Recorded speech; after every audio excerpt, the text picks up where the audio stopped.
मी दादासाहेब पवार राहुरी येथील रहिवासी आहे.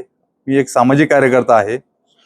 आज येथे पत्रकार परिषद घेण्यामागचा उद्देश एकच आहे.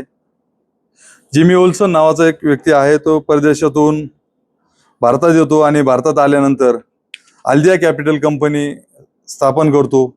त्याची आल्दिया कॅपिटल कंपनी जी भारताच्या बाहेर होती ती कंपनी म्हणजे आज बंद स्थितीत आहे. आणि त्यांनी इथं भारतात आल्याच्या नंतर असंख्य कंपन्या या त्याने स्थापन केल्यात. त्यामध्ये कंपन्यांचे तुम्हाला जर नाव सांगितले तर आल्दिया advisory private limited, go fresh food park private limited, CL infra private limited, go fresh food processing, Pravara bio energy, ZR2 Cellnex private limited, Gujchem distilleries, ZR2 साप प्रायव्हेट, एपिसेंट solar energy, ZR2 hydrogen private limited, ZR2 hydrogen private limited, ZR2 solar private limited, अशा सगळ्या कंपन्या त्यांनी स्थापन केल्या. महत्वाचं याच्यात एकच आहे, जिमी ओल्सन हा विखे कारखान्यामध्ये संचालक पदावर कार्यरत होता. त्याचा हा पुरावा आहे. हे बघा, याच्यामध्ये त्याची स्थानिक सल्लागार म्हणून, कारखाना सल्लागार म्हणून त्याची नियुक्ती आहे. बॉयलर पूजनाचा हा फोटो आहे आणि हा त्यांचा कारखान्याचा अहवाल आहे. याच्यामध्ये त्याचं हे केलेलं आहे. महत्वाचं याच्यामध्ये जे सुनील कलापुरे आहे, सुनील कलापुरे हा विखे पाटील फाउंडेशन मध्ये संचालक आहे आणि तोच या ZR2 नावाच्या कंपनीमध्ये संचालक आहे. म्हणजे एकंदरीत असं आहे की मंत्री राधाकृष्ण विखे यांची मुलगी सुप्रिया राधाकृष्ण विखे, जावई अजित नामदेव ढोकणे, सुनील कलापुरे, किशोर शहाजी बागडे हे वेगवेगळ्या कंपन्यांमध्ये संचालक आहेत. परंतु ही सर्व एकच आहे आणि सर्व एकत्र आहे. या सर्वांनी मिळून म्हणजे या ज्या कंपन्या आहेत या कंपन्या स्थापन केलेल्या आहेत. सर्वात महत्वाचं, पुण्यात यांनी कंपनीची स्थापना केली. त्या विशिष्ट ठिकाणी त्यांचे फ्लॅट आहे. त्या एकाच फ्लॅटवर या सगळ्या कंपन्या रजिस्टर केलेल्या आहेत. या फ्लॅटमध्ये कोणाचा फ्लॅट आहे, या फ्लॅटसाठी कोणी पैसे दिले, हे पण याची चौकशी होणं गरजेचं आहे. आणि महत्वाचं, ही जी कंपनी आहे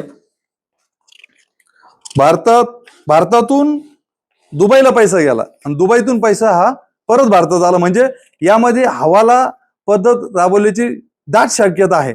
याची चौकशी व्हायला पाहिजे, कारण यामध्ये खूप मोठ्या प्रमाणात हे झालेलं आहे. सगळ्यात महत्वाचं, आता जी एक शासनाचा GR आहे 21 जुलै 2025 GR आहे, हा या GR मध्ये 325 कोटी हे जिमी ओल्सननी त्यांना ZR2 bio energy limited Ahmedabad कंपनीला म्हणजे श्युरिटी दिली. तर ही कशी दिली, हा पैसा आणला कुठून त्याने? म्हणजेच या जिमी ओल्सननी भारतातला पैसा भारताबाहेर नेला आणि तोच पैसा परत त्यांनी इथं भारतामध्ये आणून त्या कंपन्यांमध्ये गुंतवणूक दाखवली.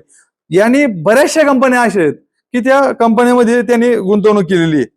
आणि सगळ्यात महत्वाचं, यामध्ये राधाकृष्ण विखे पाटील, त्यांची मुलगी सुप्रिया राधाकृष्ण विखे, जावई अजित ढोकणे, हे सर्वजण एकत्रच आहेत.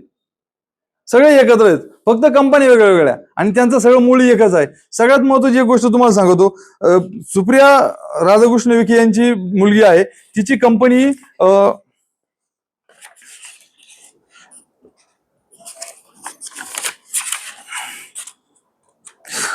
कॅव्हॉक एव्हिएशन सिम्युलेटर्स प्रायव्हेट लिमिटेड आहे ही कंपनी. आणि याच कंपनीसाठी त्यांनी श्रामपूर तालुक्यातील 4000 एकर जमीन त्यांना विमान कंपनीला देण्याचा घाट घातला.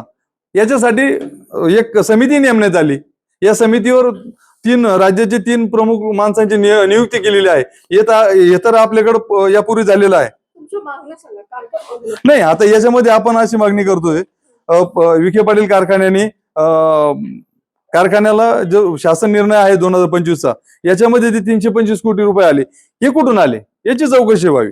श्रामपूर तालुक्यात हरेगाव मध्ये जी जमीन दिली ती जमीन देऊ नये आणि त्याची सखोल चौकशी व्हावी. दुसरी गोष्ट अशी, आल्दिया कॅपिटल कंपनीवर फसवणुकीचे गुन्हे दाखल झाल्याचे दिसून येतात, त्याची चौकशी झाली पाहिजे. पद्मश्री विठ्ठलराव विखे पाटील हा विखे पाटील कारखान्यामध्ये जिमी ओल्सन हा काम करत असताना कारखान्यामध्ये फुल टाइम पगार नोकर होता, तर तो बाकीच्या कंपन्यांमध्ये संचालक कसा राहू शकतो?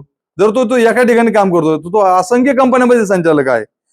या वरील सर्व कंपन्यांमध्ये विखे कुटुंबाचा सहभाग आहे. विशेषतः राधाकृष्ण विखे पाटील यांचा याच्यामध्ये सहभाग आहे आणि हे टाळता येणार नाही. माझी आपल्या माध्यमातून राज्याचे मुख्यमंत्री फडणवीस साहेब यांना विनंती आहे की याच्यावर तात्काळ कारवाई व्हावी, चौकशी व्हावी आणि यामध्ये कारवाई केली जावी. ओके, ठीक आहे.